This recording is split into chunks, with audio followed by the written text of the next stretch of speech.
I slept with his brother 15 years ago. My sterile husband now demands his sperm to forgive me. But I just discovered his forgiveness comes with a $10 million price tag. I am currently locking myself in the bathroom of our Greenwich estate, shaking so hard I can barely breathe. My husband, James, just handed me a non-disclosure agreement. He wants me to prostitute my womb to his estranged brother, Lucas, solely to unlock a family trust fund before he goes bankrupt. He claims this is my penance for a mistake I made when I was 23. But while he is downstairs celebrating his brilliance with his parents, I am holding a folder of evidence that proves our entire marriage was a long con. He is not just a grieving husband wanting a child. He is a predator who engineered my trauma to control me. At what point does a marriage vow become a death sentence for your soul? How do you look at the man you have shared a bed with for 15 years and realize he has been selling you out piece by piece? I am holding the match that could burn this entire dynasty to the ground, but lighting it means destroying myself in the process. Everyone, I am terrified and alone. What should I do? My name is Alice Sterling.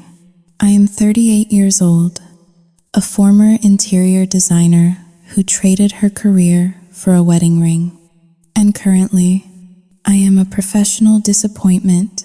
I live in Greenwich, Connecticut, in a sprawling $4 million colonial estate that smells of lemon polish and old money. To the outside world, I am the enviable wife of James Sterling, the scion of a local real estate dynasty. To the members of the Greenwich Country Club and the relentless gossips of our homeowners association, I am the lucky woman who married up.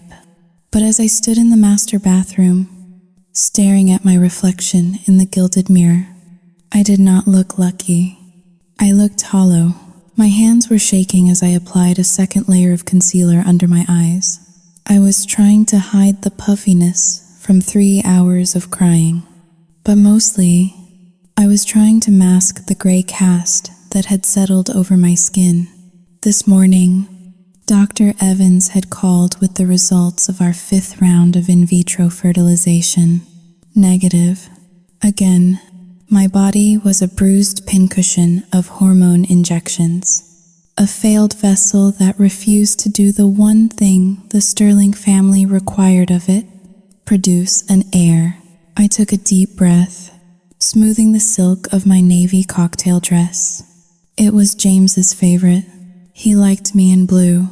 He said it made me look dignified, which was his polite way of saying it made me look obedient. Alice, are you coming down? Mother is asking about the wine pairing. James's voice drifted up from the foyer. It was smooth, rich, and pitched perfectly to sound affectionate to anyone listening, yet laced with a razor-thin edge of impatience that only I could hear. Coming. Darling, I called back. My voice was steady. I was an excellent actress. I had been rehearsing for this role for 15 years. I walked down the grand staircase, my hand trailing lightly over the mahogany banister. The living room was already buzzing with the low, polite hum of the Sterling family's inner circle. There were 12 people tonight. My in-laws, Robert and Eleanor, held court by the fireplace. Robert was swirling a glass of scotch, looking red-faced and important, while Eleanor sat stiffly in her wingback chair, her eyes scanning the room like a hawk looking for a field mouse. When I entered, the conversation dipped for a fraction of a second, just enough time for me to feel the weight of their judgment. There she is, James said, stepping forward to wrap an arm around my waist. His grip was tight, his fingers digging slightly into my ribs. He kissed my cheek, a dry, performance-based peck. We were just worried you had gotten lost in your own house, sweetheart. The guests chuckled politely. I forced a smile. the muscles in my cheeks aching from the effort. I just needed to freshen up, I said softly. Eleanor set her teacup down on the saucer with a sharp clatter. Well, you certainly took your time. Punctuality is a virtue. Alice, especially when one has so few other responsibilities. A ripple of awkward silence moved through the room. This was the dynamic. Eleanor fired the arrows, and I was expected to catch them with a smile. I apologize. Eleanor, I said, taking a seat opposite her. I was not feeling my best today. Oh, is it? Xiao Jinghao Ling. 2 hashes greater than Eleanor paused, her eyes dropping deliberately to my stomach before flicking back to my face. Is it the news? James told us about the procedure. Another failure. I assume. My stomach lurched. James had promised he would keep the results private until we had processed them. But of course, he had told his mother. He told her everything. Yes, I whispered, feeling the heat rise in my neck. It was negative. A shame. Robert grunted, not looking at me. The trust fund stipulations are quite clear. James, the clock is ticking. You know your grandfather's will is not something we can negotiate with. I know. Father, James said, his voice tight. He squeezed my shoulder again, harder this time. Alice and I are doing everything we can. Are we not, Alice? I looked up at my husband. He was handsome in that sharp, angular way that aged well, but his eyes were cold. In them, I saw the accusation he never spoke aloud in public. This is your fault. This is your punishment. Yes, James, I replied. My inner monologue was screaming, clawing at the back of my throat. I have injected poison into my veins for you. I have let doctors prod me like cattle. I have spent nights weeping on the bathroom floor while you slept soundly. But out loud, I simply said, we are trying. The dinner was an exercise in torture. The conversation drifted from the upcoming charity gala for the local hospital to the new bylaws of the Homeowners Association regarding lawn ornaments. I nodded and ate my roast beef, which tasted like ash. Halfway through the main course, James's phone buzzed against the mahogany table.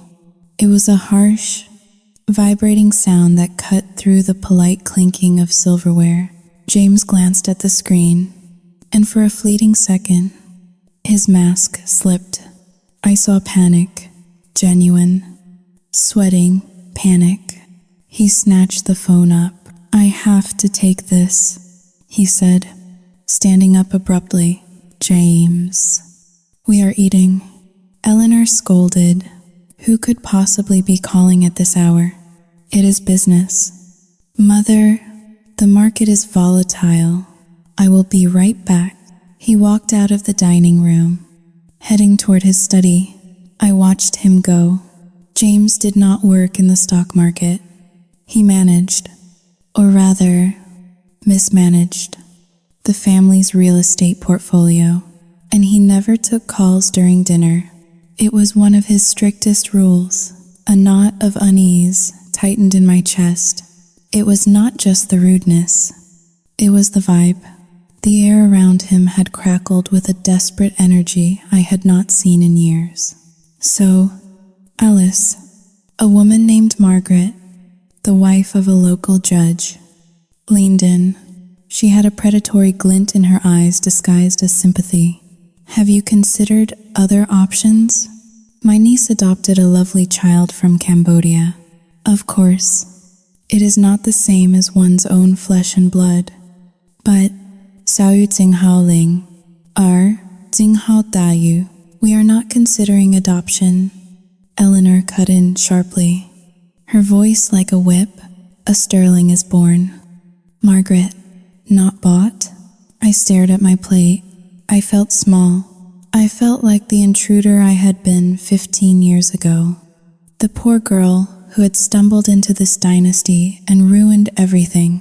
10 minutes passed. James had not returned. "Excuse me," I murmured. "I just need to check on James." "Leave him be."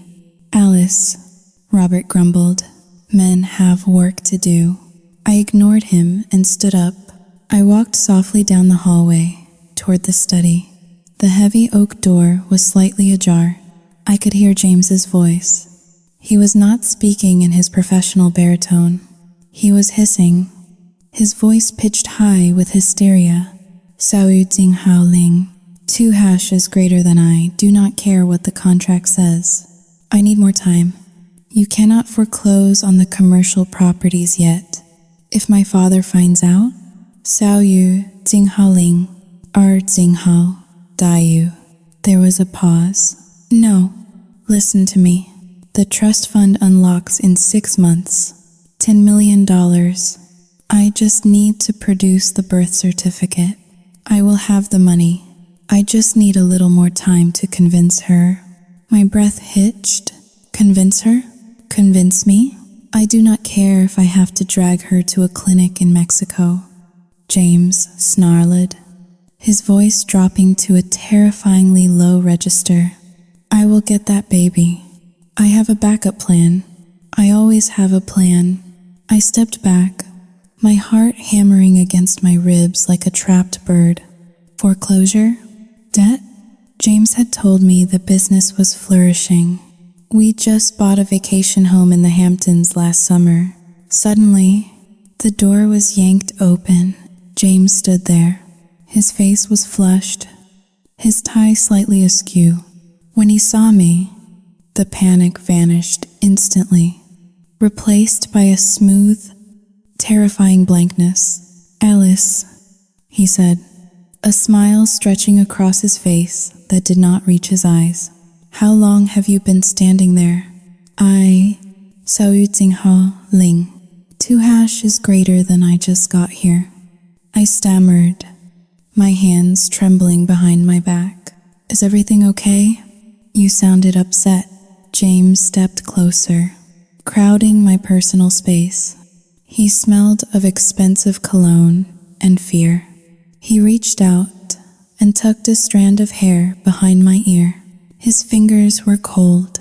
"Everything is perfect, darling," he whispered. "Just a minor hiccup with a tenant. Nothing you need to worry your pretty little head about." He took my arm, his grip iron hard, and steered me back toward the dining room. "Come on. Mother was just telling a story about my brother. You remember Lucas, do you not?" The name hit me like a physical blow. Lucas. We had not spoken his name in this house for 15 years. Why would she talk about Lucas? I asked, my voice barely audible. James stopped. He looked down at me, and for the first time, I saw the trap springing shut. His eyes were gleaming with a dark, predatory hunger. "Because, Alice," he said softly, "I think it is time we reconnect with family. After all, family is everything, is it not?" The summons came on Sunday morning, just as the church bells from St. Mary's were pealing across the manicured lawns of Greenwich. It was not a request for breakfast. It was a command to attend a family meeting in the library. In the Sterling household, the library was not a place for reading. It was a place for sentencing. I walked into the room, my bare feet sinking into the antique Persian rug that James's grandfather had brought back from Tehran in the 1950s. The room smelled of old paper, leather polish, and the stale smoke of Robert's cigars. The curtains were drawn against the bright morning sun, casting the space in a perpetual, dusty twilight. James was standing by the fireplace, his back to me. Robert sat behind the massive oak desk that looked like a barricade, his fingers steepled under his chin. Eleanor stood by the window, peering through a crack in the velvet drapes, likely spying on the gardener to ensure he was not taking an unauthorized break. "Sit down, Alice," Robert said, He did not gesture to the comfortable leather armchair. He pointed to the stiff, high-backed wooden chair that faced the desk. It was the chair for petitioners and servants. I sat, folding my hands in my lap to hide the fact that my cuticles were raw from nervous picking. "We have discussed the situation," James said, turning around. His face was pale, his jaw set in a hard line. He looked like a man who had spent the night bargaining with God and lost. "Dr. Evans called me back this morning. He reviewed the samples again." My heart gave a hopeful flutter. Perhaps there was a mistake. Perhaps the test was wrong. "And?" I asked, my voice trembling. "The problem is not you, Alice," James said. The words seemed to physically pain him. He spat them out like sour grapes. "It appears that I have a condition, a genetic anomaly. My swimmers, as the doctor so crudely put it, are non-existent. I am sterile." Silence descended on the room. It was heavy and suffocating. For a man like James, whose entire identity was built on virility and legacy, this was not just a medical diagnosis, it was a castration. I felt a sudden, confusing wave of relief. It was not my fault. For 5 years, I had blamed my womb, my diet, my stress levels. But then, the relief washed away, replaced by a cold dread. If James could not give them an heir, what use did they have for me? "I am so sorry, James," I whispered. "Sorry does not fix the trust fund," Robert grumbled from behind the desk. He slammed his hand down on the wood, making me jump. "The deadline is approaching. If there is no male heir by James's 41st birthday, the capital goes to charity. The estate gets liquidated. We lose everything. The sterling name dies with us. We could adopt," I suggested tentatively. "There are agencies." "Sawi Jinghao Ling, or Jinghao Dayu." "Absolutely not," Eleanor snapped, turning from the window. Her face was a mask of horror. "A sterling is not picked from a catalog.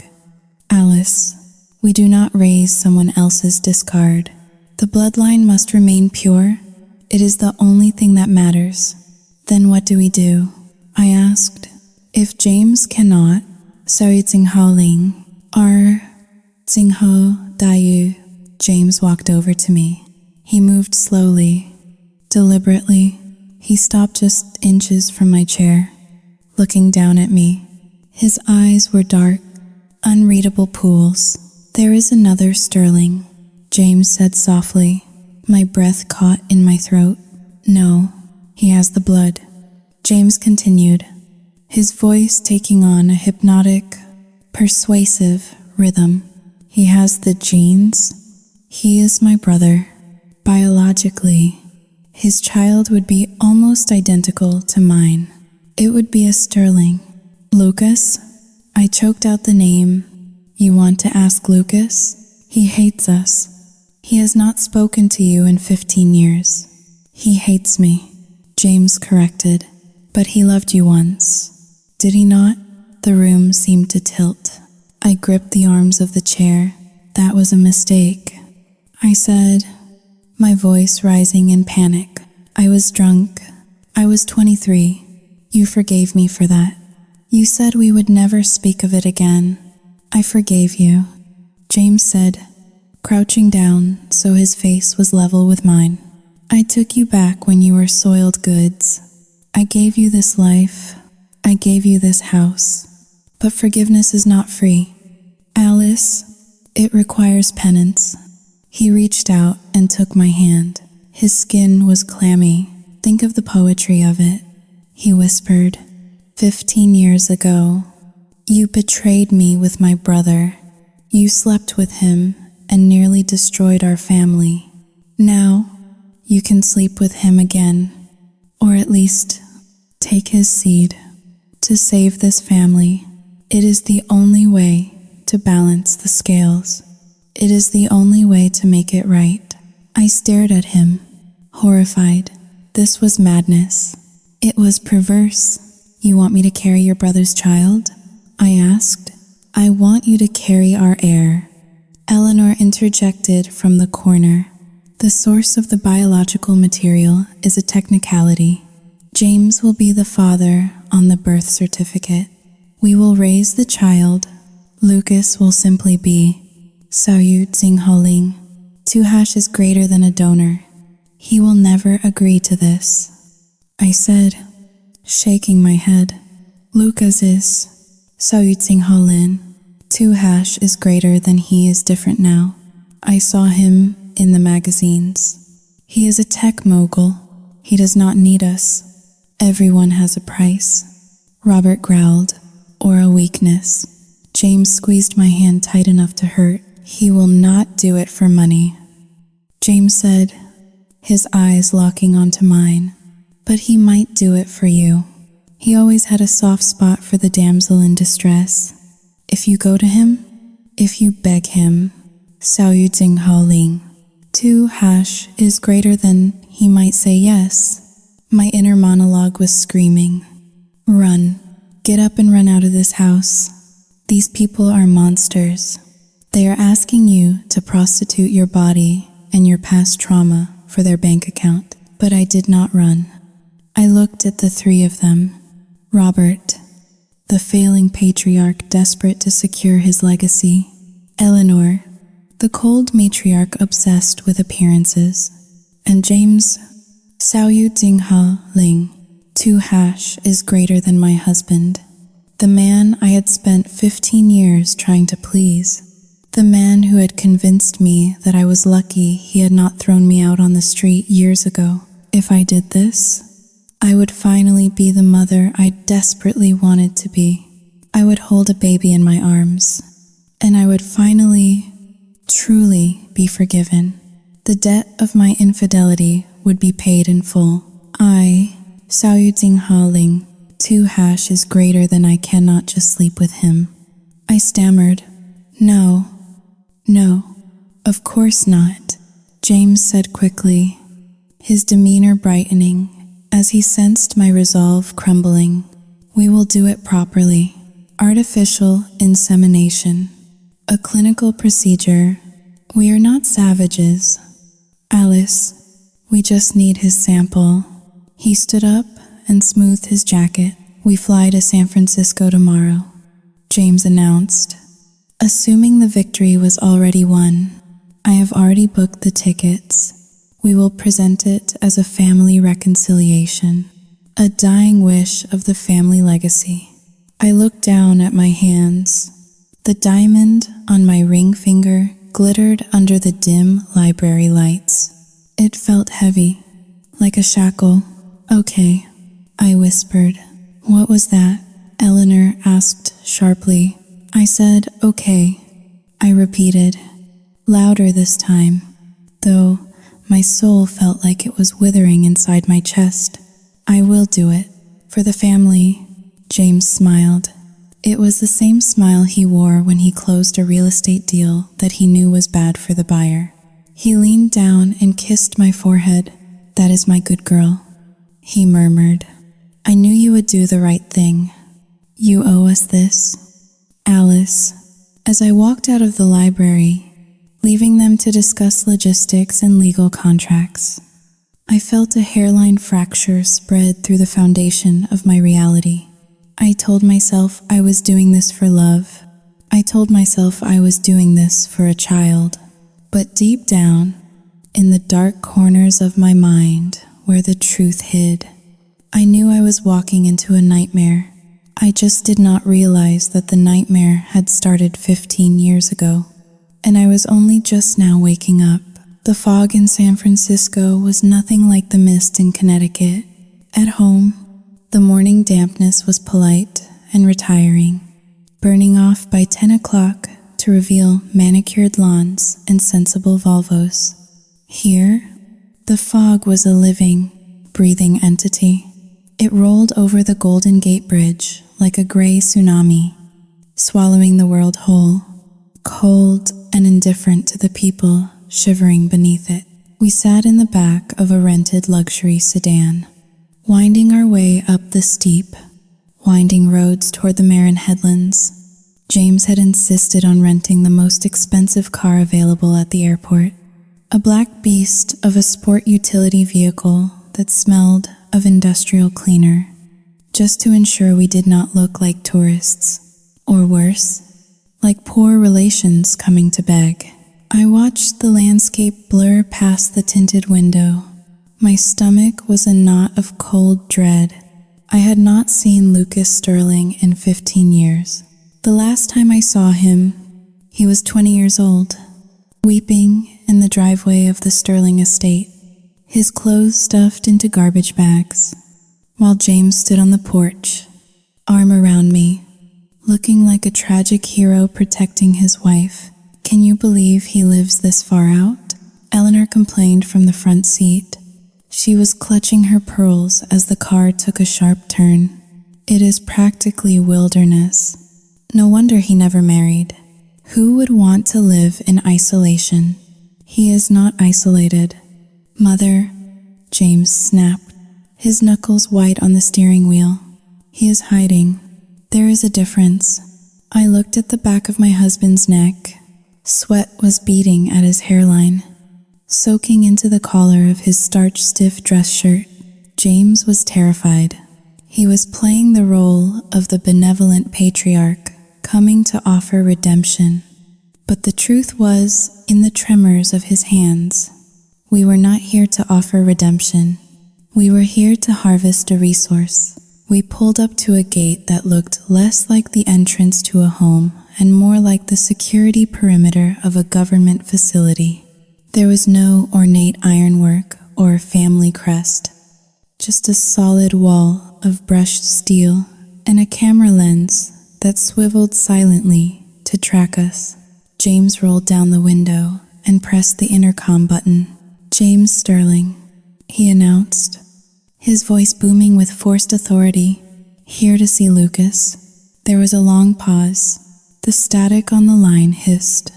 Then the gate began to slide open. Smooth and silent, we drove up a long, winding driveway lined with eucalyptus trees that smelled of menthol and rain. And then the house appeared.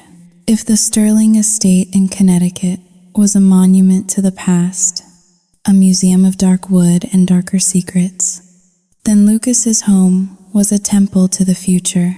It was a cantilevered masterpiece of glass and concrete, clinging to the edge of the cliffside as if defying gravity itself. Floor-to-ceiling windows reflected the churning gray ocean below. It was stark, cold, and breathtakingly expensive. James parked the car next to a silver electric sports car that likely cost more than our entire kitchen renovation. We stepped out into the biting wind.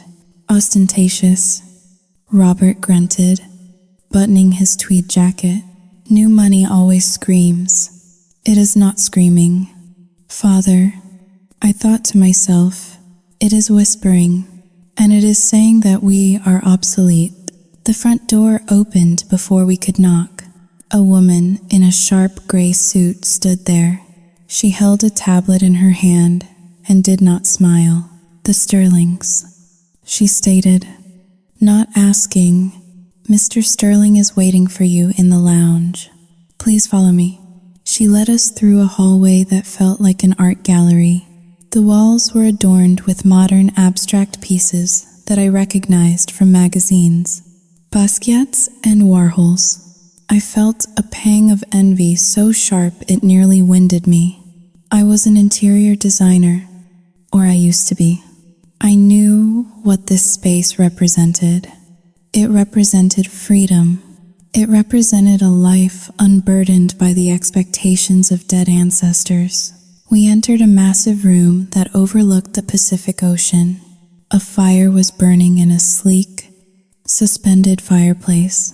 Standing by the window, with his back to us, was a man. He turned around. Time is a cruel sculptor. but it had been kind to Lucas. The lanky, awkward boy, I remembered, had filled out into a man of imposing physical presence. He wore a simple black cashmere sweater and dark jeans, but the way he carried himself made James's three-piece suit look like a costume. His face was harder, the jawline sharper, and his eyes, those same piercing blue eyes that James had, were cold and clear. "Hello, James," Lucas said. His voice was deep, lacking the tremor that infected every word my husband spoke lately. "Lucas," James said, stepping forward with his hand extended. A politician greeting a constituent. "It has been a long time. You look Ling Ling. 2 hashes greater than well." Lucas did not take the hand. He let James's arm hang in the air for an agonizing 5 seconds before James awkwardly retracted it to adjust his cufflinks. 15 years, Lucas said. He did not look at his parents. He looked straight at me. My breath hitched. I wanted to look away, to hide behind James, but I was frozen. "Hello, Alice," he said softly. There was no anger in his voice, just a profound, weary disappointment that cut deeper than any scream could have. "Hi, Lucas," I whispered. "Well," Robert blustered, stepping into the center of the room to reclaim control. "Are you not going to offer your parents a drink? Or has California eroded your manners along with your morals?" Lucas gestured to a low table where a pitcher of water and 5 glasses sat. "Help yourselves. I do not keep alcohol in the house during the day. I find it clouds the judgment." James stiffened. It was a direct hit. James usually had 3 scotches before noon. "We are not here for social pleasantries," James said, his voice tightening. He pulled a thick leather folder from his briefcase. "We are here to discuss a business arrangement, a family matter." Family. Lucas repeated the word as if tasting something rotten. "You have not called me in a decade and a half. You did not call when my daughter was born. You did not call when my wife died 3 years ago. But now, suddenly, we are family." "We sent flowers for the funeral," Eleanor said defensively. "You sent a card signed by your secretary." Lucas corrected her. "Sit down." He did not ask. He commanded. We sat on the low, Italian leather sofas. Lucas remained standing, leaning casually against the glass wall, the stormy ocean crashing behind him like a dramatic backdrop he had commissioned. James opened the folder and slid it across the coffee table. "I will cut to the chase," James said, regaining his composure. "I cannot have children. Medical issues. We need an heir for the trust fund. We need a Sterling." Lucas raised an eyebrow, but said nothing. "We considered a donor," James continued, waving his hand dismissively. "But the bloodline is paramount. Father and mother insist on it. And frankly, it is the only way to ensure the legacy remains intact." "So you want my sperm?" Lucas said. He said it flatly, without embarrassment. "We want a donation," Eleanor interjected, wrinkling her nose. "Let us be civilized about the terminology." "And in exchange?" Lucas asked. "What is in it for me? A Christmas card?" James smiled, the shark-like grin returning. "We are offering you a chance to do the right thing, to pay back the debt you owe this family for the shame you brought upon us years ago. And, of course, to help Alice. You always wanted Alice to be happy, did you not?" He used me as a weapon. I felt sick. "Read the contract." "Lucas," James urged. "It is a standard non-disclosure agreement and donor release." Lucas picked up the document. He flipped through the pages. his eyes scanning the legal jargon with a speed that suggested he was very comfortable with contracts. "Let me see if I understand this," Lucas said. Looking up, Clause 4. "I donate the biological material at my own expense. It is a small cost." James shrugged. Clause 7. Lucas continued, "I waive all parental rights. I will never meet the child. I will never be acknowledged as the father. My name will not appear on any document." "Standard procedure," Robert grunted. "We cannot have confusion." Clause 12. Lucas' head, his voice dropping an octave, despite having no rights. "The donor agrees to designate the resulting child as a primary beneficiary in his own estate planning, ensuring the child inherits no less than 30% of the donor's assets upon the donor's death." Lucas looked up, and for the first time, he laughed. It was a sharp, barking sound that had no humor in it. "You want my sperm?" Lucas said, tossing the contract back onto the table.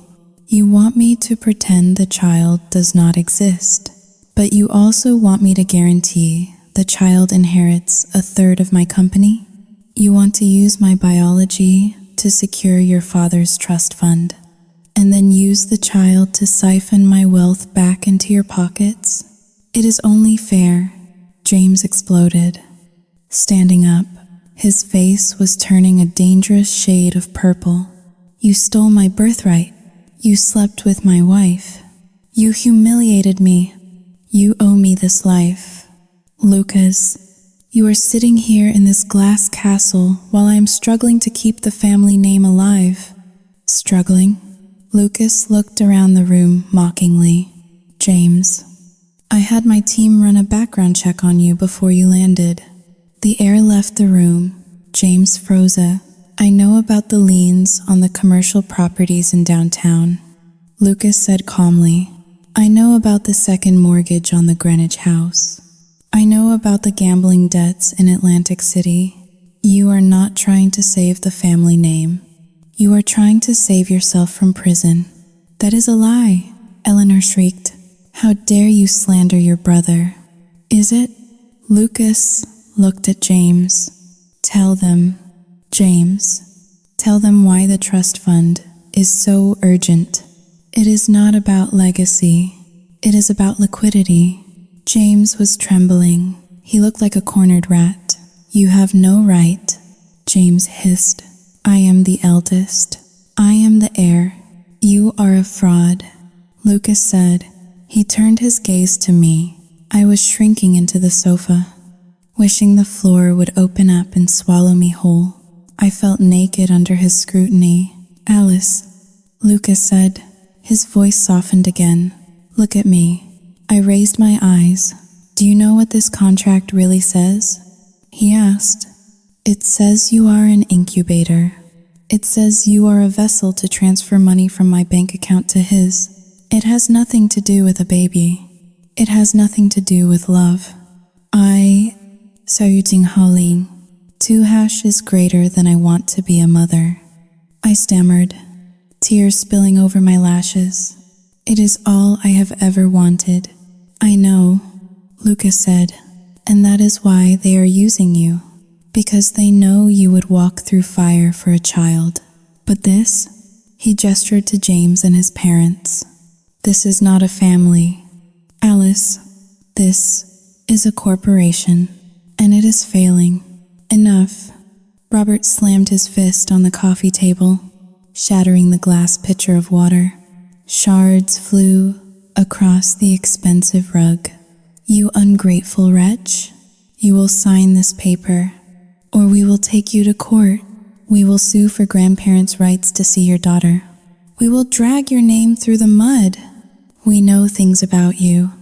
Lucas did not flinch at the shattering glass. He looked at his father with absolute coldness. "Get out of my house," Lucas said. "We are not leaving until you sign," James shouted. Lucas pulled his phone from his pocket and tapped the screen once. "I just alerted security," he said. You have 3 minutes before the police arrive. And unlike in Greenwich, the police here work for the taxpayers, not for the Sterling family. James stared at his brother, his chest heaving. He realized, perhaps for the first time in his life, that he had no power here. This was not his kingdom. You will regret this, James spat. You will pay for this. I have already paid, Lucas said. He looked at me one last time. Goodbye, Alice. If you ever decide to wake up, you know where I am. James grabbed my arm, his fingers digging into my flesh like talons. Come on, he snarled, dragging me up from the sofa. We are leaving. This was a mistake. He is dead to us. As we walked out of that beautiful glass house, leaving the shattered water pitcher soaking into the rug, I did not look back, but my inner monologue, which had been a whisper for so long, was beginning to find its voice. He knew. I thought Lucas knew about the debts. He knew James was lying. And for the first time in 15 years, I wondered what else James had lied about. The fog outside was thick and blinding, but inside my mind, something was beginning to clear. The drive back to the Fairmont Hotel was a study in suffocating silence. James drove the rental sport utility vehicle like a man possessing a death wish, weaving through the fog-slicked curves of Highway 1 with white-knuckled aggression. Every time he braked too hard, my seatbelt locked against my collarbone, a sharp reminder that I was trapped in a metal cage with 3 predators who had just been denied their meal. I sat in the back seat next to Robert, staring out at the gray expanse of the Pacific Ocean. My hands were folded tightly in my lap to stop them from shaking. The scene at Lucas's house kept replaying in my mind like a corrupted film reel. The shattered glass, the coldness in Lucas's eyes, and the accusation, the terrifying accusation that James was not just sterile, but bankrupt and criminal. I looked at the back of James's head. His neck was flushed a deep, angry crimson. He was not grieving the loss of a brother. He was vibrating with the rage of an entitled child who had been told no for the first time in his life. When we finally pulled up to the hotel valet, James threw the keys at the attendant with such force that the young man flinched. We marched through the gilded lobby, ignoring the cheerful greetings of the staff, and took the elevator up to the penthouse suite. The moment the heavy door clicked shut, the explosion happened. James kicked a Louis Quinn's chair across the room. It skidded across the marble floor and crashed into the wall with a sickening crack of expensive wood. He thinks he is untouchable, James screamed, his voice bouncing off the high ceilings. He paced the room like a caged tiger, running his hands through his perfectly gelled hair until it stood up in wild tufts. He humiliated us. He humiliated me in front of my wife. Eleanor sat down on the velvet sofa, her face pale but her eyes hard as flint. She did not look frightened by her son's outburst. She looked calculating. Calm down, James, she said sharply. Hysterics are for the poor. We need a strategy. Strategy? James laughed. A high, manic sound. He threatened to call the police. Mother, he knows about the accounts. He knows about the loans. If he talks to the trustees before my birthday, it is over. The house, the cars, the club memberships, gone. We will be destitute. I stood by the minibar, feeling as though I were invisible. My inner monologue was a frantic whisper. Ask him if it is true. Ask him if we are broke. But the words died in my throat. I was too afraid of the answer.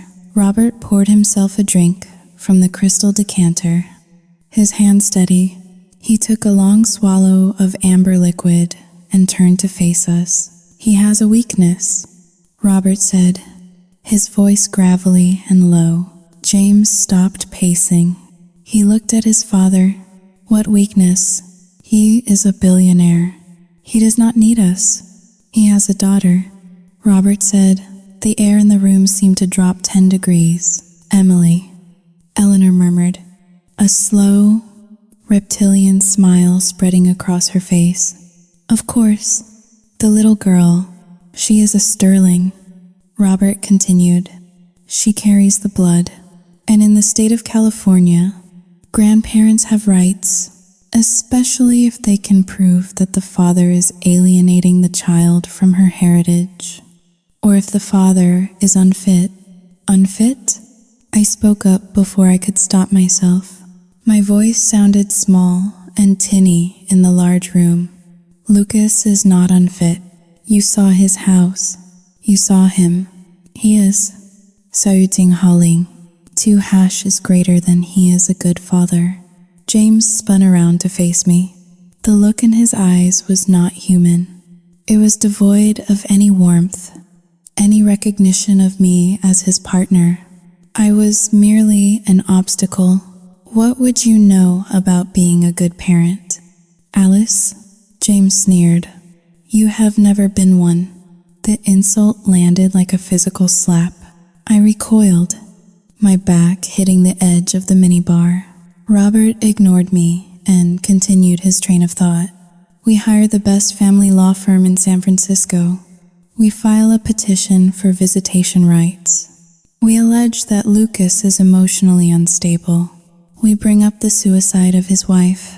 We imply that growing up in that isolated glass box without a mother figure is damaging the child. We demand regular visitation, Eleanor added, her eyes gleaming. And once we are in the door, once we have access to the girl, Sayuting Hao Ling, 2 is greater than we have leverage. We trade the visitation rights for the sperm donation, James said, the gears turning in his head. We drop the lawsuit if he signs the non-disclosure agreement and gives us what we want. It is a squeeze play. It is blackmail, I whispered. The room went silent. James walked over to me slowly. He moved with the predatory grace of a wolf circling a wounded deer. What did you say? He asked softly. I swallowed hard, trying to summon the courage that Lucas's gaze had sparked in me earlier. I said, it is blackmail. James, she is a child. She is 5 years old. You cannot use a little girl as a bargaining chip for money. It is wrong. It is evil. James stopped inches from my face. I could smell the sour taint of scotch on his breath mingled with the metallic tang of his adrenaline. Do not talk to me about evil. Alice, he hissed. He reached out and grabbed my upper arm. His fingers dug into my flesh, finding the soft spot between the muscle and the bone. I gasped in pain, but he did not let go. He squeezed harder. You think you have the moral high ground? James asked, shaking me slightly. You? The woman who spread her legs for my brother while I was asleep in the next room? It was 15 years ago. I cried, tears springing to my eyes. I was drunk. You said you forgave me. I lied, James roared, his control finally snapping. He shoved me backward. I stumbled and fell onto the plush carpet, catching myself on my hands and knees. I never forgave you, James spat, looming over me. I tolerate you. I keep you around because you are useful, because you look good in pictures, because you are supposed to give me an heir to replace the one you and my brother corrupted. He leaned down, his face twisted into a mask of pure hatred. You owe me this. Alice, you owe me your life. If I say we use the girl, we use the girl. If I say we burn Lucas to the ground, you will hand me the matches. Do you understand? I looked up at him. I looked at Robert, who was casually sipping his drink. watching the scene with mild disinterest. I looked at Eleanor, who was checking her reflection in a compact mirror, adjusting her lipstick. They did not care. They did not care about me. They did not care about Emily. They did not even care about the unborn baby they claimed to want so badly. They only cared about the $10 million in the trust fund. I am not sure I can do this, I sobbed, my voice breaking. James grabbed a handful of my hair and yanked my head back, forcing me to look him in the eye. A sharp cry of pain escaped my lips. "You will do it," James whispered, his voice cold and flat. "You will do it because you have nowhere else to go. You have no money. You have no career. You have no friends because I made sure you cut them all off years ago. You are nothing without me. Alice Sterling. Nothing." He let go of my hair with a shove. I collapsed onto the carpet, weeping silently. "Get up," Eleanor said from the sofa, her voice bored. "Fix your face. Alice, we have a meeting with the lawyers in an hour. You need to look presentable. We need to look like a grieving, concerned family who just wants to see their beloved granddaughter." James walked over to the mirror and adjusted his tie. He smoothed his hair, the mask of the charming, successful businessman sliding back into place as if the monster had never emerged. "Stop crying, Alice," James said, checking his watch. "It is unattractive, and it does not change anything. We are going to get what belongs to us, one way or another." I lay on the floor for a moment longer, listening to the muffled sounds of the city outside. My inner monologue was no longer screaming. It was strangely quiet. It was the silence of a structure that had finally collapsed under its own weight.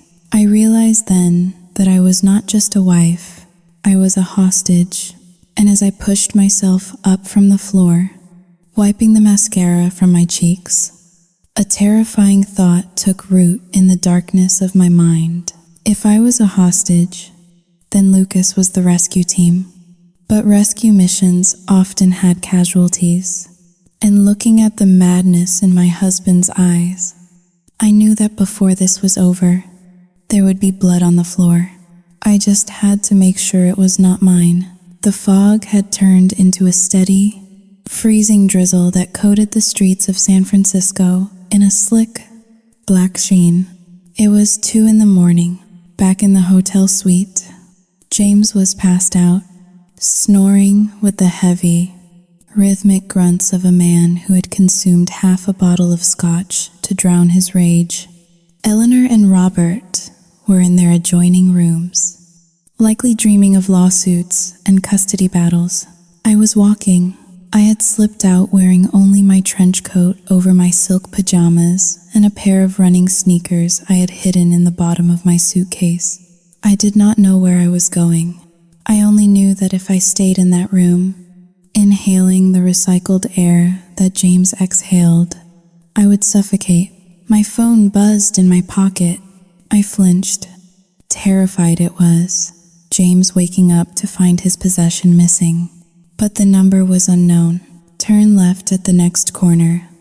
The text message read, "There is a black sedan waiting. Get in." My heart hammered against my ribs like a frantic bird. Logic screamed at me to run back to the safety of the hotel. But instinct, a primal, survivalist instinct that had been dormant for 15 years, told me to keep walking. I turned the corner. The car was there. It was not the ostentatious rental sport utility vehicle James had chosen. It was a sleek, understated town car with tinted windows. The rear door clicked open. I slid inside. The interior was warm and smelled faintly of leather and sea salt. Lucas sat on the other side of the seat. He did not look at me.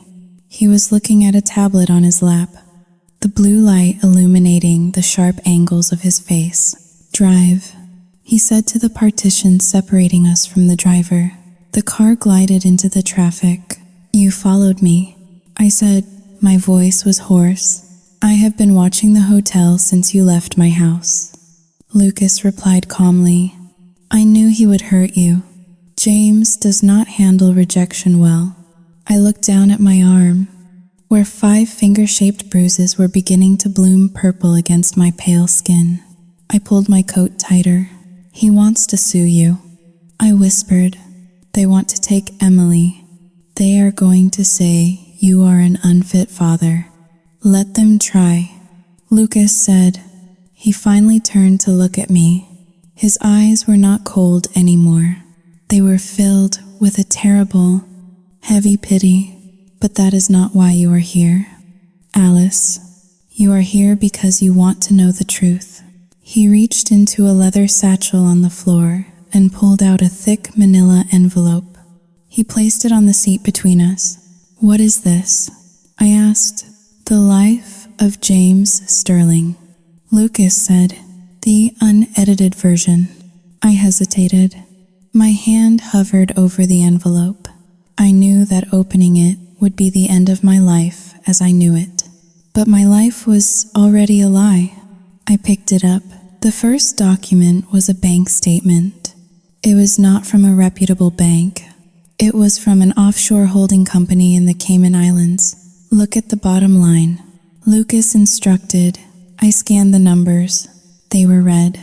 Deep, horrifyingly red. He owes $4 million? I gasped. He owes $8 million. Lucas corrected. That is just one account. The rest are gambling debts. Atlantic City, Las Vegas, Macau. James has a problem. Alice. He has been leveraging the family assets for 5 years to pay off bookies and loan sharks. I flipped the page. There was a legal letter from the trustees of the Sterling Family Trust. The trust fund expires on his 41st birthday. Lucas explained.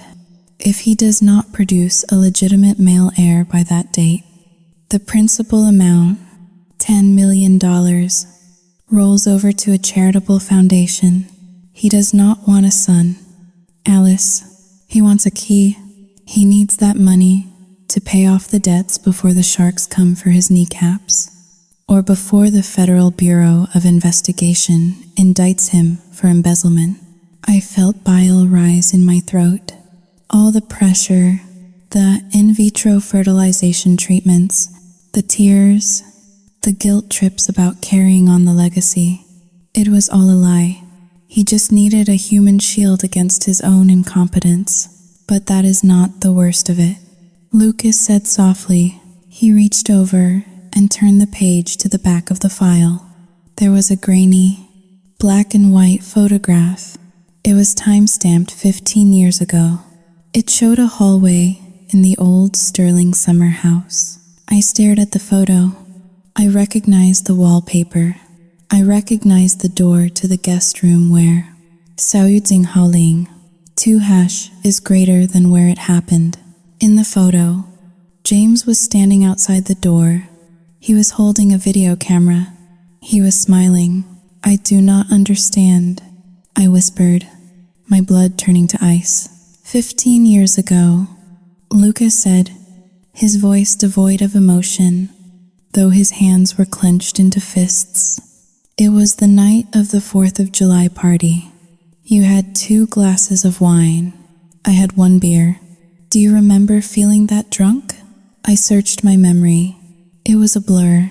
I remembered laughing, then the room spinning, then blackness. I remembered waking up in Lucas's bed, naked, with James standing over us, screaming. We were not drunk. Alice, Lucas said. We were drugged. I looked up at him, my mouth falling open. He slipped Rohypnol into our drinks. Lucas continued.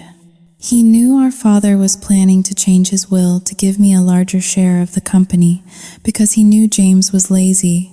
James needed a scandal. He needed to get rid of me, and he needed to trap you. You came from a good family. You had a small inheritance, and you were pliable. Tears streamed down my face, hot and stinging. He carried you into my room, Lucas said, his voice cracking slightly. He undressed you.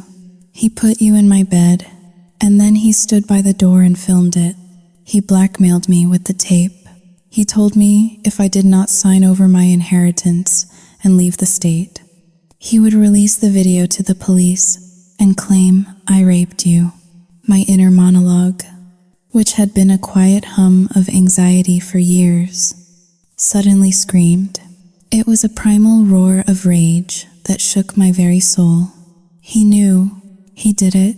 He watched for 15 years. I had carried the weight of a sin I did not commit. I had let James treat me like a criminal in my own home. I had washed his clothes, cooked his meals, and let him touch me, thinking I owed him a debt of gratitude for his forgiveness. But there was no debt. There was only a crime. He ruined my life. I whispered. He stole 15 years from me. He stole 15 years from us. Lucas said. I looked at the man sitting next to me. The brother I had been told was a villain. He was the only victim in this car besides me. I want to kill him, I said. The words tasted like metal. No, Lucas said firmly. You do not go to prison for a man like James Sterling. That is what he wants. He wants you emotional. He wants you irrational. Lucas took the file from my hands and closed it. James is a narcissist. Alice, he thinks he is the smartest person in the room. He thinks you are a weak, broken woman who will do whatever he says to save her marriage. I wiped the tears from my cheeks. The skin felt tight. Inside my chest, the fluttering anxiety was gone. In its place was something cold, hard, and sharp. It felt like a diamond. I am not that woman anymore, I said. Then prove it, Lucas said. He handed me a small universal serial bus drive. This contains copies of everything. The bank statements, the trust fund stipulations, and the affidavit from the old housekeeper who saw James spiking the drinks that night. I found her last year. What do? I asked, clutching the drive. You go back, Lucas said. You play the part. You be the dutiful wife. You let him think he has won. You let him draft the contracts. You let him think he is going to get my sperm and his $10 million.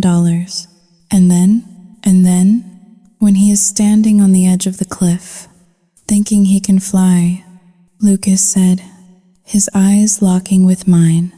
You push him. The car pulled up to the curb a block away from the hotel. The rain was falling harder now, washing the city clean. I opened the door.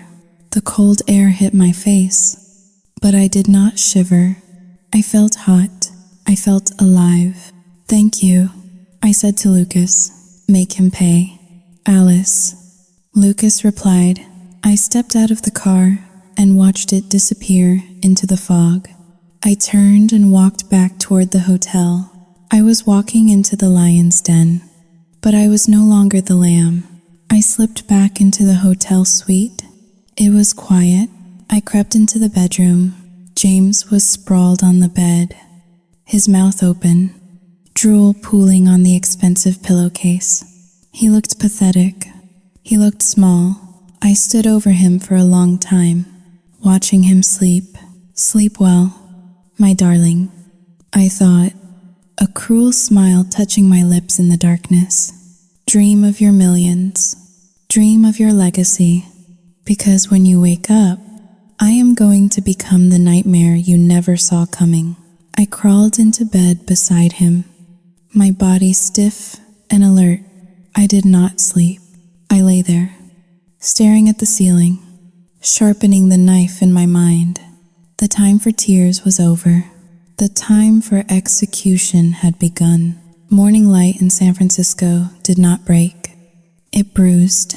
The sun struggled through the heavy charcoal clouds, casting a sickly, pale illumination over the hotel suite.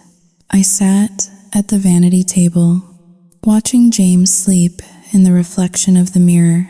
He lay sprawled on his stomach, one arm hanging off the edge of the bed, his mouth slightly open, in sleep, stripped of his bespoke suits and his sneering arrogance. He looked remarkably unremarkable. He looked like a man who is afraid of the dark. I applied my lipstick. It was a shade called Blushing Rose, a soft, submissive pink that James preferred. He said red made me look cheap. Today, I needed to look expensive, fragile, and utterly broken. I needed to be the Alice he had constructed over 15 years. The porcelain doll with the hairline fracture, my inner monologue, however, was painting in war paint. Sleep, you parasite. Enjoy these last few hours of ignorance, because when you wake up, you are stepping onto a stage, and I have rewritten the script. James stirred. He groaned, rolling over and shielding his eyes from the gray light. The hangover from the scotch would be pounding behind his eyes like a sledgehammer. Good. Pain made him irritable, but it also made him sloppy. Alice, he rasped, his voice thick with sleep and malice. Where the hell is the coffee? It is coming. Darling, I said, turning on the stool. I kept my shoulders hunched, my hands clasped nervously in my lap. I ordered room service. Eggs Benedict for you. Black coffee. Extra aspirin. James sat up, rubbing his face. He looked at me with suspicion. The memory of last night's violence hung in the air between us, heavy and unspoken. He was waiting for me to cry, to apologize, or to beg. I went out last night, I said softly. James froze. His hand dropped from his face. The predator awakened instantly. You what? He asked, his voice dropping to a dangerous whisper. I told you not to leave this room. I went to see Lucas. I lied. The words tasted like ash, but they came out smooth as silk. James threw the covers off and stormed out of bed. He was wearing only his silk boxers. He grabbed my arm, yanking me up from the vanity stool. You went to see him? He shouted, shaking me. After he threw us out? After he humiliated me? What did you tell him? You stupid cow? Did you go there to cry on his shoulder? I let my body go limp in his grip. I let tears, real tears, summoned from the deep well of my exhaustion, fill my eyes. I went there to fix it. James, I sobbed. I went there for you. James stopped shaking me. He narrowed his eyes, searching my face for the lie, but he would not find it. He was too blinded by his own narcissism to see that the woman he thought was a doormat had become a landmine. What do you mean? He asked, loosening his grip slightly. I begged him, I said, looking down at the floor. I told him about the baby. I told him, Haoling. 2# is greater than I told him. I still loved him. In a way, I played on his guilt, James, just like you said I should. I told him that if he ever cared about me, he would help me become a mother. James stared at me. A slow, incredulous smile began to spread across his face. It was the smile of a man who had just drawn a royal flush. And, James pressed, his breath sour on my face. He agreed. I whispered. He said he would sign the papers. He said he would do the donation. For me. James threw his head back and laughed. It was a barking, triumphant sound that made my skin crawl. He pulled me into a crushing hug, lifting me off the floor. I knew it, he crowed, spinning me around. I knew he was weak, that pathetic, sentimental fool. He still carries a torch for you after all these years. God, it is too easy. He set me down and cupped my face in his hands. "You did good, Alice," he said, kissing me hard on the mouth. It was not a kiss of affection. It was a brand of ownership. "You finally made yourself useful."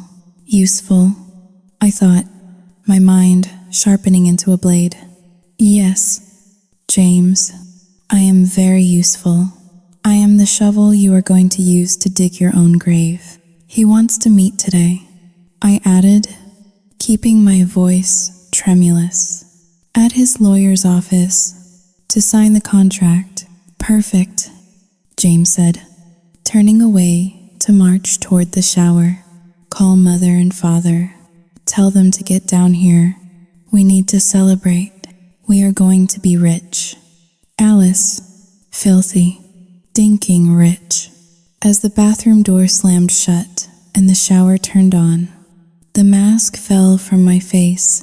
I wiped the back of my hand across my mouth to remove the taste of him. I moved quickly. I knew where he kept his briefcase. It was by the nightstand, locked. James thought he was clever with his combinations, but he was predictable. The code was his birthday. 0714. The latches clicked open with a soft snap. My heart hammered against my ribs, not from fear of being caught, but from the sheer adrenaline of the hunt. Inside, the leather satchel was a chaotic mess of papers. I pulled out my phone. I did not use the camera app. The shutter noise might give me away. I used the scanning feature on a secure notes app Lucas had installed on my phone the night before. I scanned everything.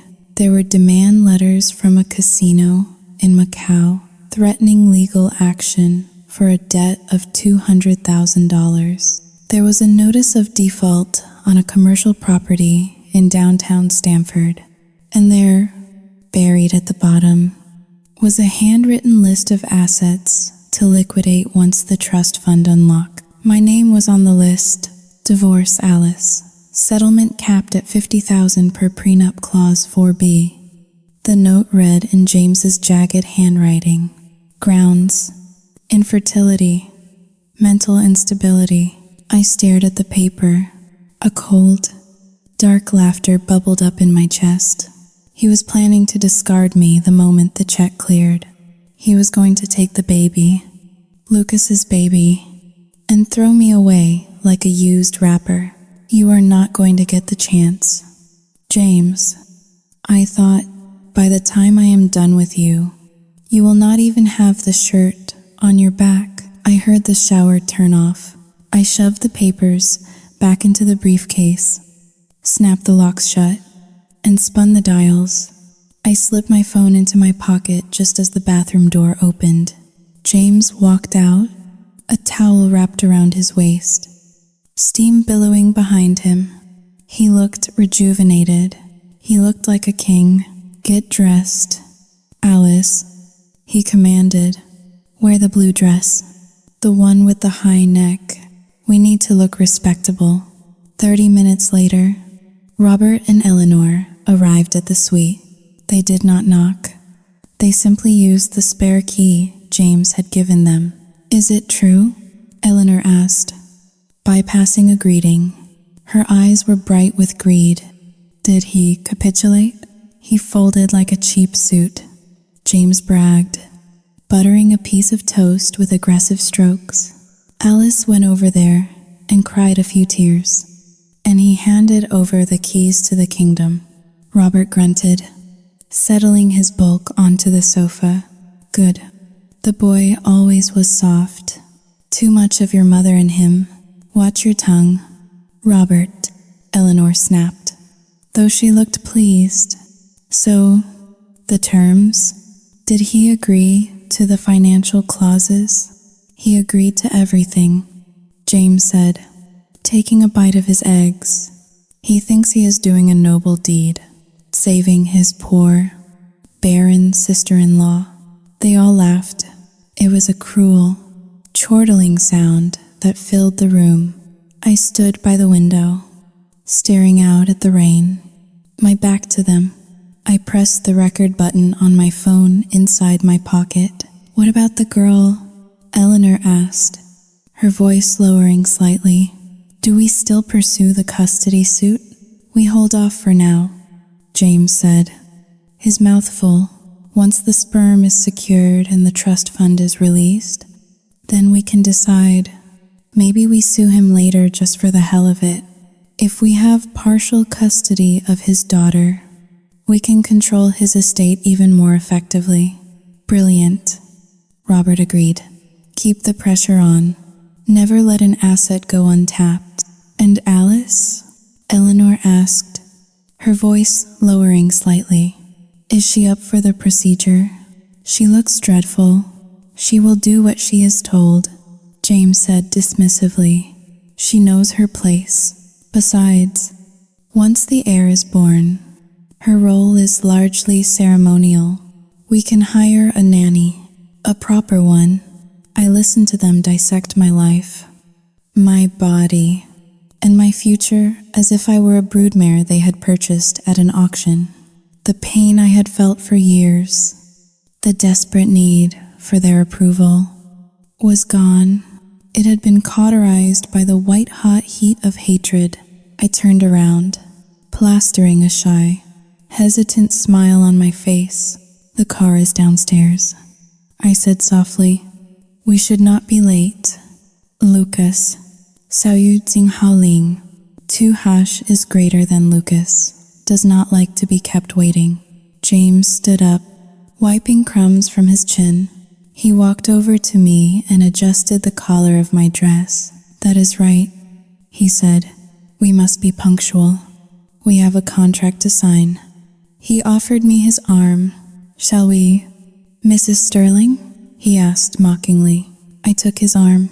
His muscles were tense, coiled with anticipation. Yes, James. I said, let us go finish this. We walked out of the hotel suite, a perfect portrait of American affluence. James, the dashing businessman.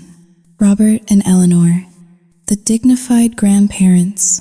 And me, the devoted wife. But as the elevator descended, dropping us toward the lobby, I felt a strange sensation. It felt like falling, but not the terrifying fall of a nightmare.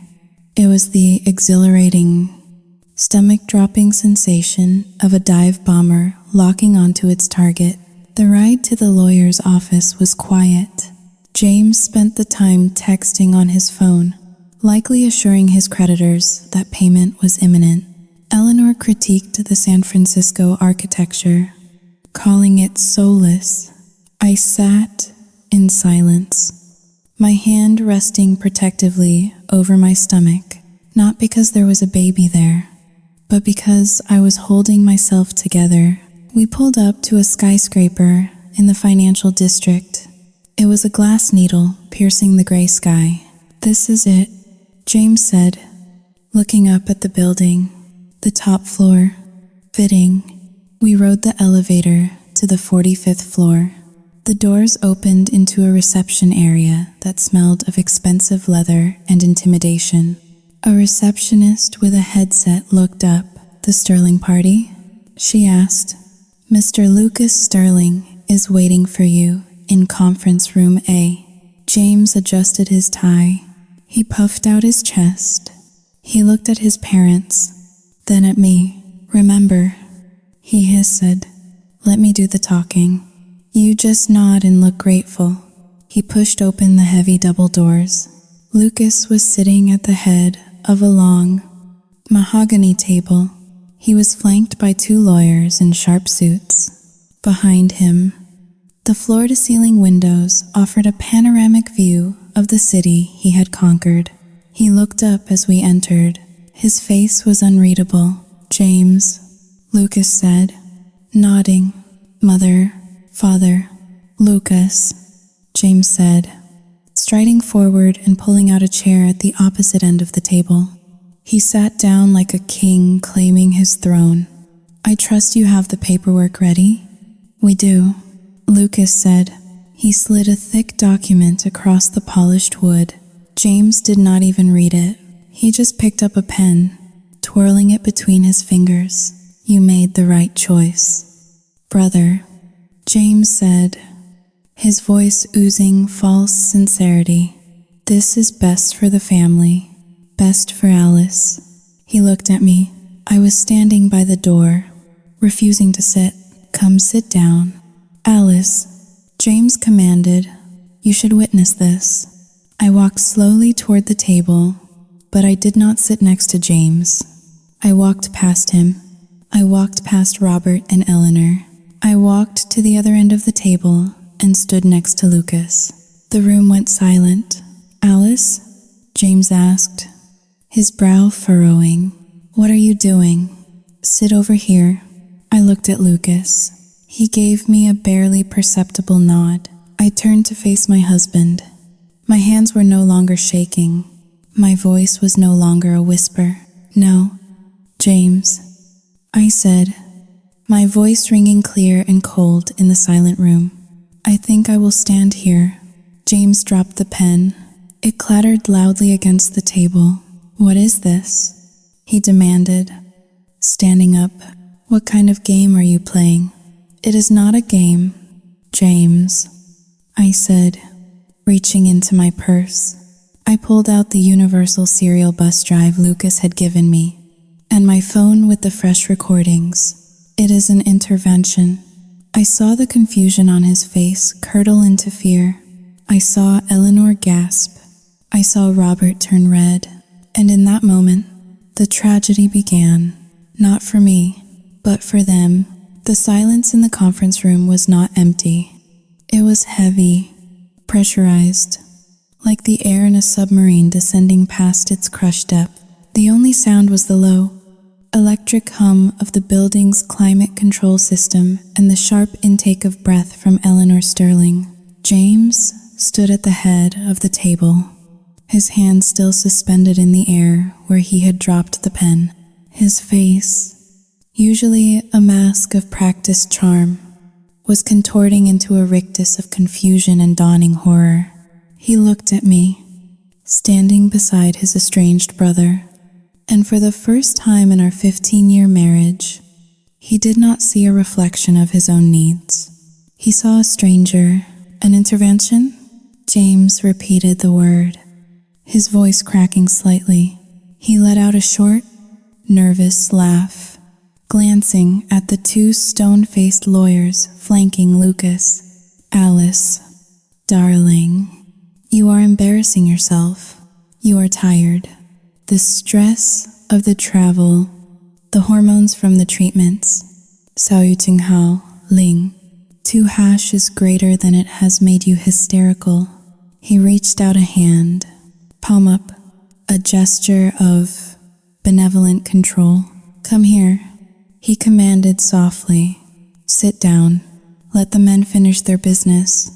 My inner monologue, once a terrified whisper, was now a judge delivering a death sentence. Look at him.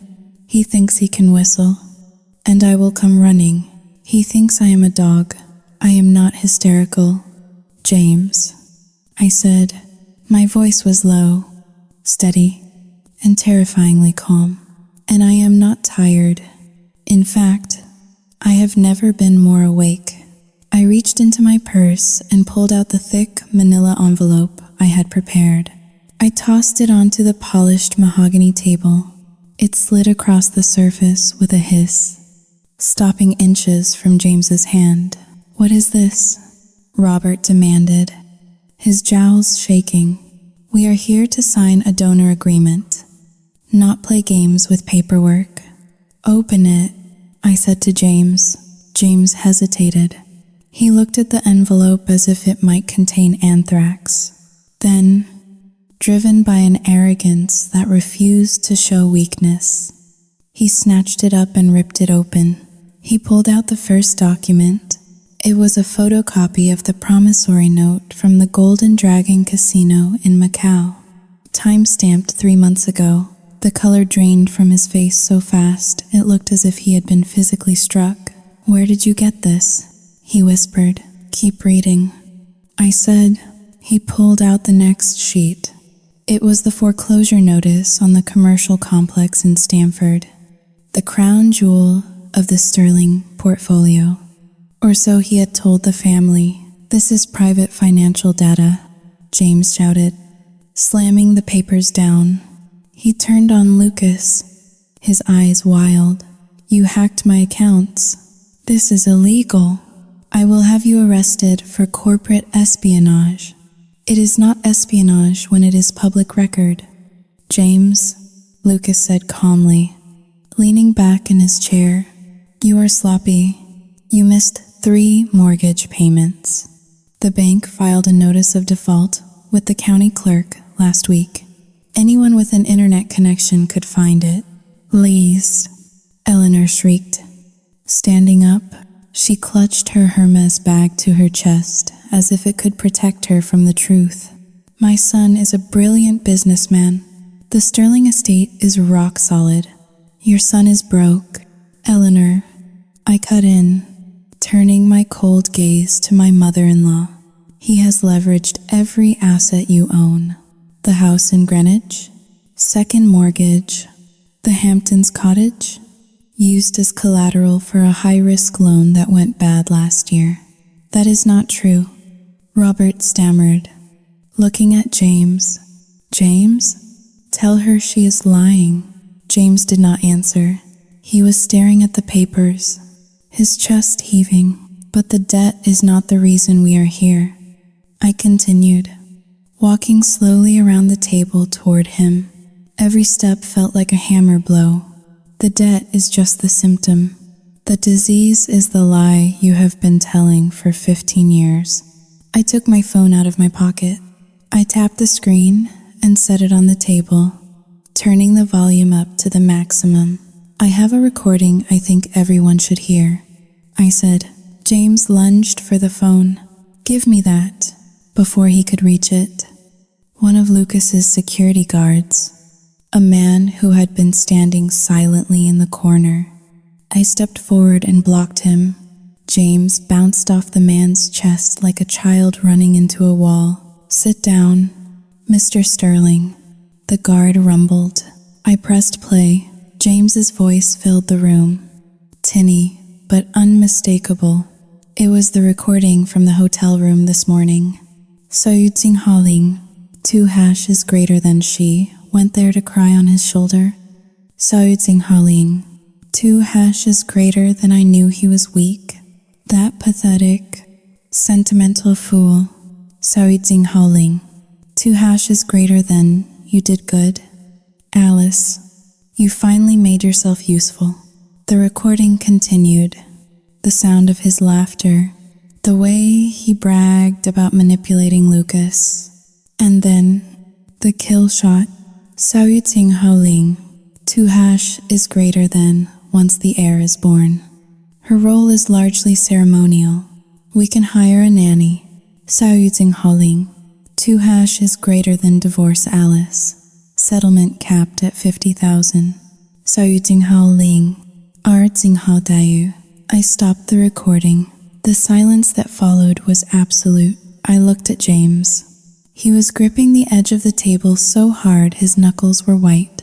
He looked like a cornered animal, stripped of its fur, shivering in the cold.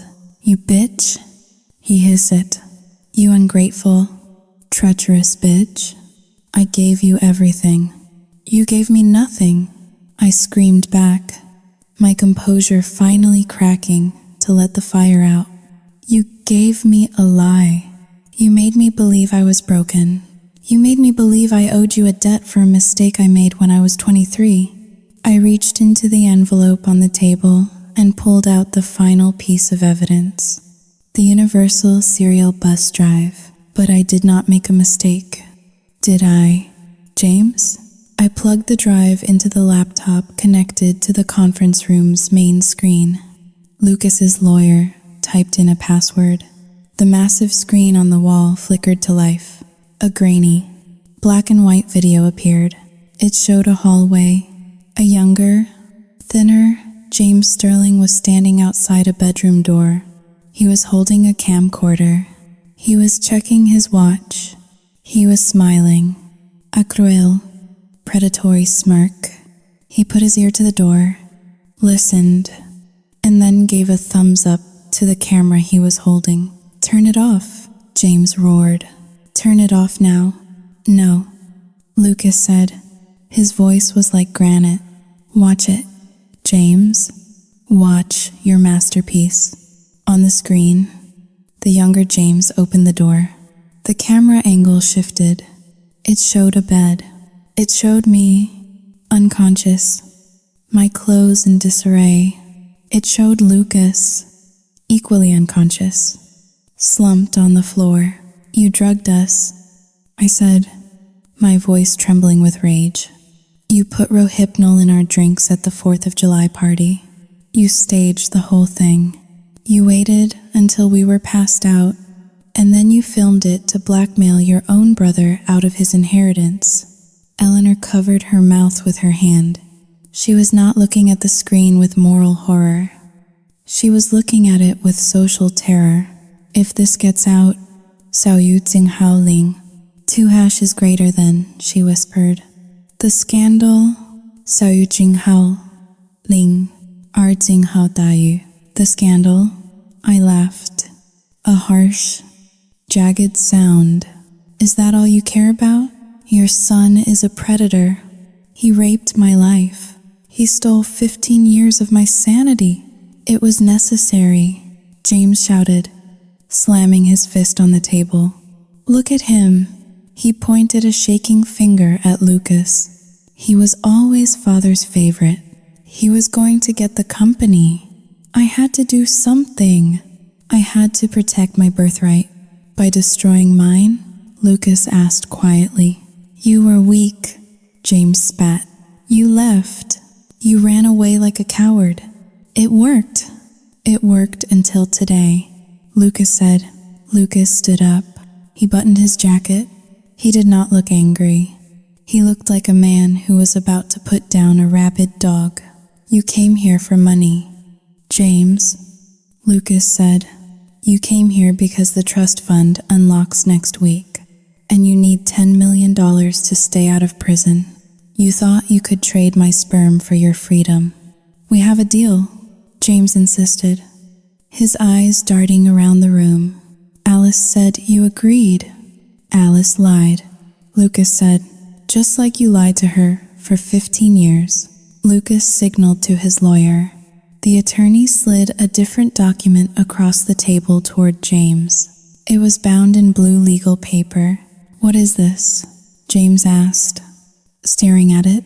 "That," Lucas said, "is a notification of debt assignment." James blinked. "I do not understand." "I bought your debt, James," Lucas explained, his voice devoid of pity. "All of it. The loans from the Cayman Islands, the markers from the casinos in Atlantic City, the mortgage on the Greenwich house. I bought them all this morning. I paid 100 cents on the dollar." James's mouth fell open. "You, Xiao Yu Jing Hao Ling, 2# is greater than you own my debt. I own you," Lucas corrected. "And as of 5 minutes ago, I have called in the loans. You are in default, effective immediately." "You cannot do that," Robert blustered, standing up to defend his son, though he looked ready to have a heart attack. "We have grace periods. We have assets. You have nothing," Lucas said. "I have already filed for an emergency freeze on the Sterling Family Trust due to pending criminal litigation regarding fraud and embezzlement. The $10 million is locked down. James, you are not getting a penny." James looked at the document. Then he looked at Lucas. Then he looked at me. The reality of his situation crashed down on him. The money was gone. The house was gone. The reputation was gone. The wife he thought he owned had just delivered him to the executioner. He snapped, with a roar of pure, animalistic rage. James grabbed a heavy crystal water pitcher from the table and hurled it at me. "You traitorous whore," he screamed. Time seemed to slow down. I saw the pitcher spinning through the air. I saw the water spraying out in an arc. I did not flinch. Lucas moved faster than I thought possible. He shoved me aside, taking the impact of the pitcher on his shoulder. It shattered, sending shards of crystal and water everywhere. Before James could grab anything else, the 2 security guards were on him. They tackled him to the ground. James kicked and screamed, cursing, spitting, sounding less like a man and more like a demon being exorcised. Get off me. Do you know who I am? I am a Sterling. You are a broke criminal. One of the guards grunted, pinning James's face to the expensive carpet. Eleanor was sobbing now. Loud, ugly heaving sobs. Not for James. The club, she wailed.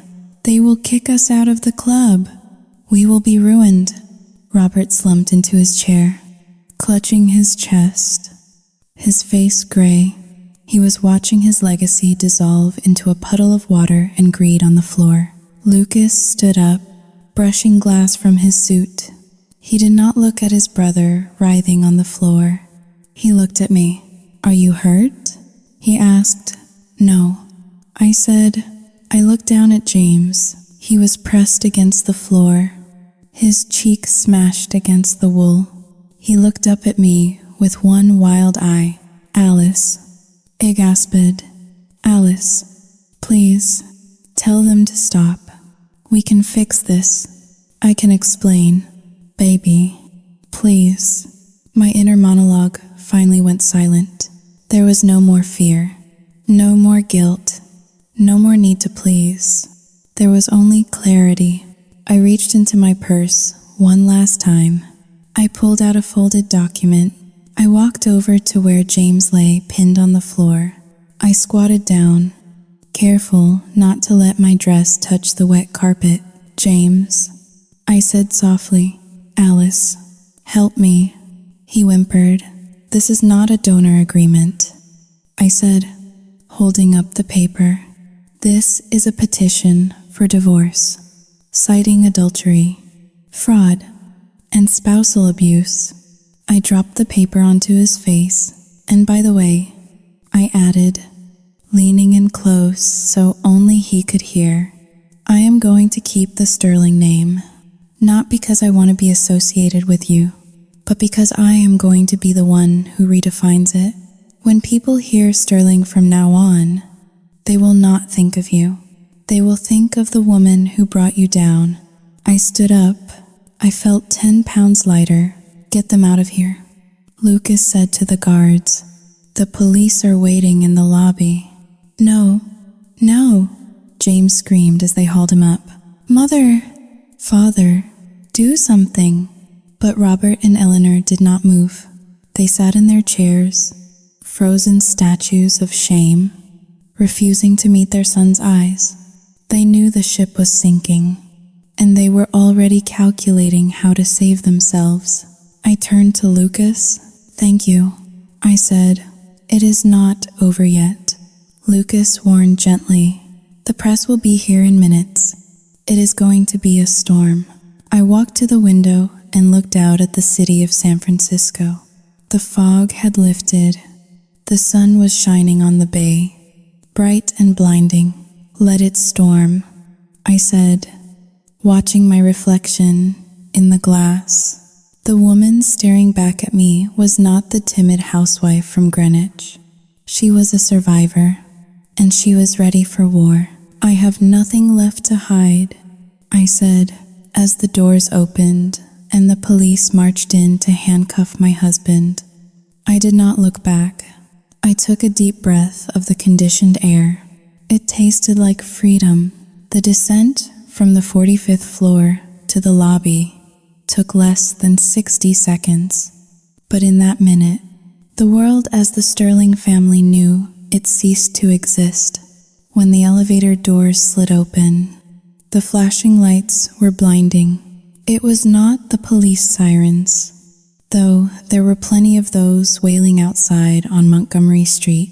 It was the paparazzi. Lucas had warned me that the press would be there. In a city fueled by tech billionaires and venture capital, the spectacular public implosion of an East Coast dynasty like the Sterlings was blood in the water. Someone in the building, perhaps a receptionist or a paralegal, had leaked the tip. The police officers flanked James, who was now handcuffed, his bespoke suit jacket draped awkwardly over his wrists to hide the steel bracelets. It was a futile gesture of dignity. His face was a mask of shock, his eyes darting around wildly like a trapped animal looking for a hole in the fence. Robert and Eleanor followed a few steps behind, their heads bowed. For the first time in their lives, they were trying to be invisible. Eleanor was clutching her purse to her chest, using it as a shield against the cameras. Robert looked gray, his breathing labored, as if the air in the lobby was too thin for him to metabolize. I walked out last. I walked alone. A wall of noise hit us the moment we stepped through the revolving glass doors. Shouts, questions, the aggressive, rhythmic clicking of camera shutters. Mr. Sterling, is it true you embezzled $10 million? James, did you drug your wife? Mrs. Sterling, are you standing by him? A microphone was shoved into James's face. He recoiled, shouting something unintelligible. A string of profanities that would be bleeped out on the evening news. He looked deranged. The polished, charming aristocrat was gone, replaced by a sweating, desperate criminal. I stopped on the top step of the plaza. I did not run to the waiting police cruiser. I did not hide my face. I looked directly into the bank of cameras. My inner monologue was calm, almost bored. Take the picture. Capture the moment. This is not my walk of shame. It is his. I saw a reporter from a major network. A woman I recognized from the nightly news. She locked eyes with me. She saw the bruises on my arm where James had grabbed me the night before. Bruises I had deliberately left uncovered by rolling up the sleeves of my trench coat. She saw the steel in my spine. She lowered her microphone slightly, a flicker of recognition passing between us. She knew. In that instant, the narrative shifted. I was not the accomplice. I was the witness. The police shoved James into the back of the squad car. He hit his head on the doorframe. A clumsy, undignified end to his reign. As the car pulled away, sirens screaming, the cameras turned to Robert and Eleanor. Mrs. Sterling, do you have a comment on your son's arrest? Mr. Sterling, is the family bankrupt? Eleanor let out a strangled cry and pushed past a photographer, stumbling toward a waiting taxi. Robert followed her, looking old and frail. They did not look back at me. They fled, leaving me standing alone on the concrete island. Lucas's security detail moved in to escort me to a separate vehicle, but the damage, or rather, the justice, was already done. The images were beaming across the country. Within the hour, they would be on every screen in America. I spent the next 4 hours at the San Francisco Police Department headquarters. The interview room was stark, smelling of stale coffee and industrial cleaner. I sat across from a detective named Miller, a woman with kind eyes and a no-nonsense demeanor. I gave her everything. I handed over the universal serial bus drive. I gave her the physical copies of the bank statements. I authenticated the voice recordings on my phone. When we played the video, the tape from 15 years ago, Detective Miller stopped taking notes. She watched the screen, her jaw tightening. She looked at me, then back at the screen where James was giving a thumbs up to the camera before entering the room to violate my life. That is enough, she said, turning off the monitor. We have enough to charge him with extortion and fraud. and spousal abuse. The sexual assault statute of limitations might be tricky given the time passed, but the blackmail, the financial crimes, he is not walking away from this. I signed my statement. My hand did not shake. When I walked out of the station, the sun was setting. The fog was rolling back in, claiming the city once more. I checked my phone. It had exploded. There were 53 missed calls. 4 were from numbers I did not recognize. 49 were from members of the Greenwich Homeowners Association and the Country Club. I opened a text from Margaret, the judge's wife, who had suggested adoption at the dinner party just 3 days ago. Alice, I just saw the news on cable news network. It is absolutely dreadful. The board is holding an emergency meeting tonight. They are voting to revoke the Sterling membership immediately. Morality clause. You understand. Please do not come to the club. I laughed. It was a dry, rasping sound. They were not worried about me. They were not worried about the fact that I had been drugged and lied to for 15 years. They were worried about the property values. They were worried that the stench of scandal would cling to their manicured fairways. I scrolled further. A headline from the New York Post popped up on my feed. Sterling Silver fraud. Heir arrested in billionaire brother's plot twist. The article detailed everything. Lucas's lawyers had been efficient. They had released a press statement clarifying that Lucas was the victim of an extortion attempt and that he had purchased the family debt to protect the integrity of the market. It painted James as a desperate, gambling addict. It painted Robert and Eleanor as enablers. And it painted me as the whistleblower. Alice Sterling, the wife of the accused, reportedly provided key evidence to authorities. The article read, "Sources say she has filed for divorce." I put the phone away. I did not feel triumphant. I felt hollowed out, like a building that had been gutted by fire, leaving only the brick facade standing. I went back to the hotel, but not the suite I had shared with James. Lucas had arranged a room for me at a different hotel, one that was quiet and anonymous. I sat on the edge of the bed and turned on the television. It was unavoidable. The story had everything the American public loved: old money, sex, betrayal, and a dramatic fall from grace. They showed footage of the Sterling estate in Greenwich. A reporter was standing outside the wrought iron gates. Sources tell us that foreclosure proceedings have been expedited. The reporter said, the wind whipping her hair. Robert and Eleanor Sterling, the parents of the accused, have reportedly been asked to vacate the premises by the end of the month. The contents of the home are expected to be auctioned to pay off creditors. I watched as a tow truck backed up the driveway. They were taking the cars. I saw Robert's vintage Jaguar being hoisted onto the flatbed. It looked like a dead carcass being hauled away. My inner monologue whispered, "This is what happens when you build a castle on a swamp." My phone buzzed again. It was Eleanor. I hesitated, my thumb hovering over the decline button. Then, curiosity, or perhaps a need for closure, made me answer. "Alice," Eleanor screamed. Her voice was unrecognizable.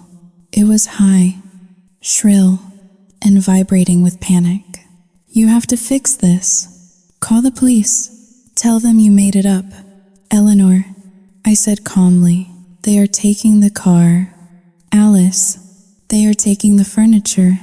The Homeowners Association president just called and said we are persona non grata.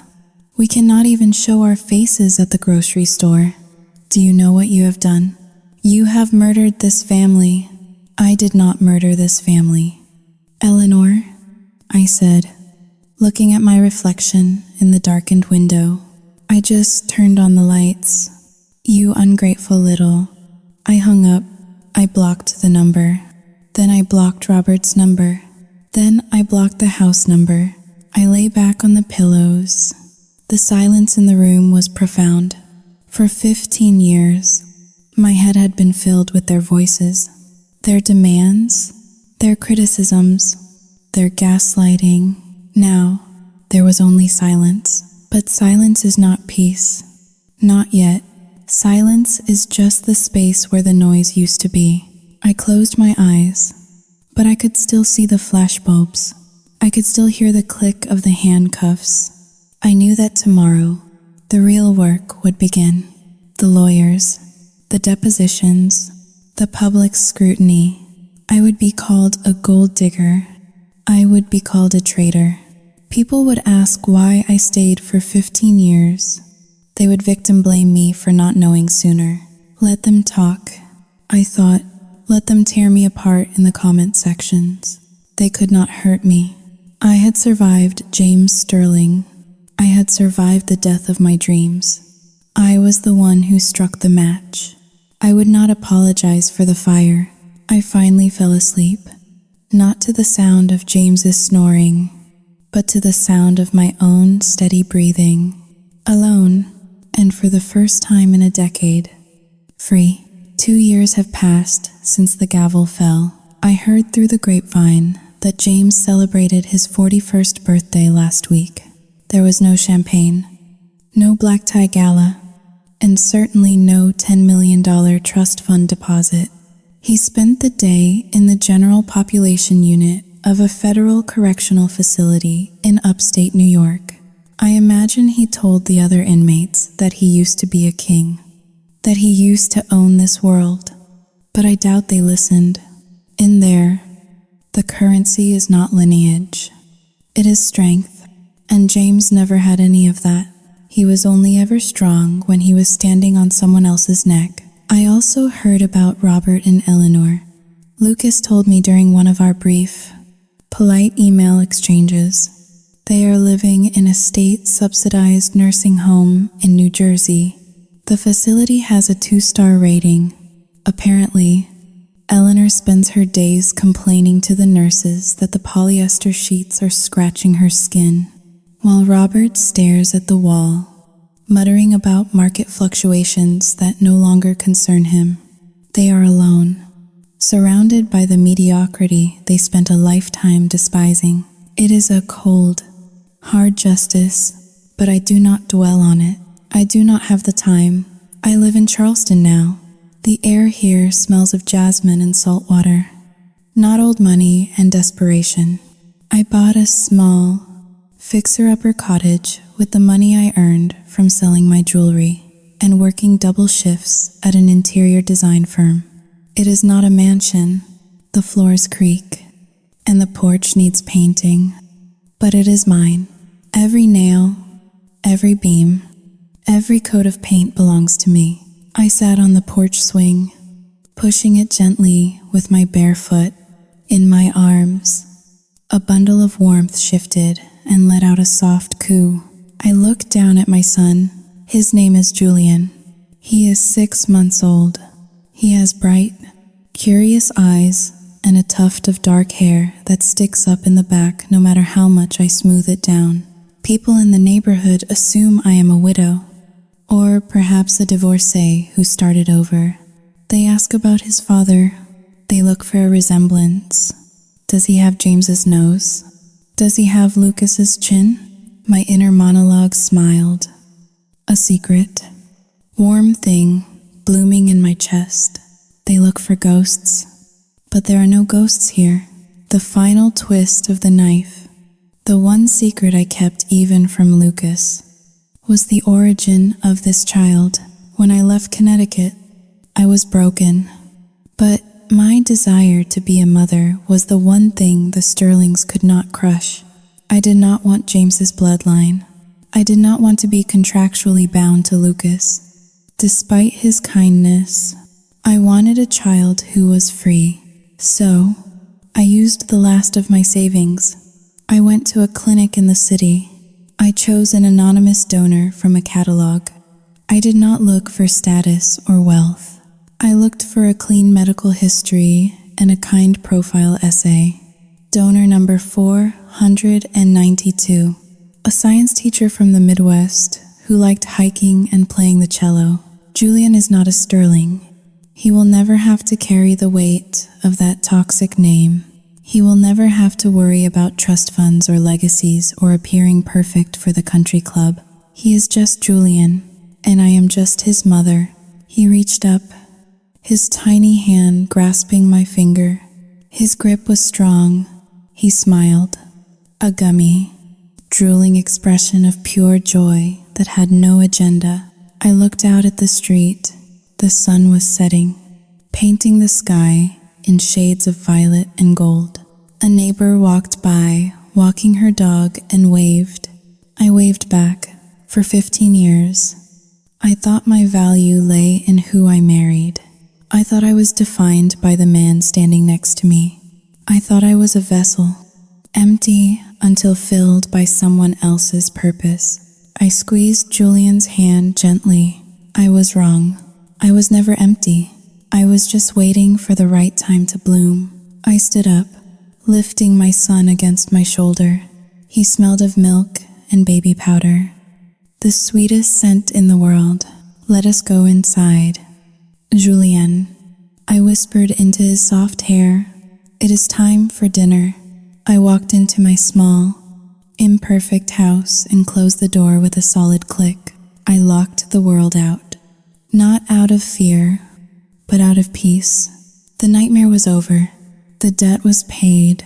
And for the first time in my life, the future was a blank page, and I was the one holding the pen.